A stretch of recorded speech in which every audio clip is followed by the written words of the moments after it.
de Kooning was the most important artist that day. And so the piece actually began when I knocked on his door and said, I'd like to erase one of your drawings. And he said, come in.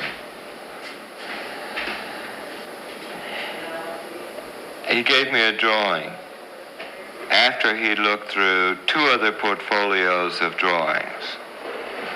The first portfolio was filled with drawings that he didn't like.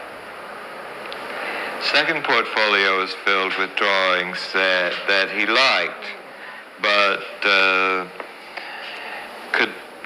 could be easily erased. He had a third one, which was mixed media, like crayon and all kinds of things.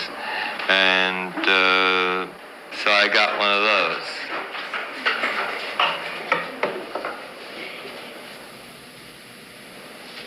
He said he wasn't going to make it easy, and he didn't. I spent 4 weeks erasing that drawing with about 15 different types of erasers. And besides that, there's a drawing on the other side.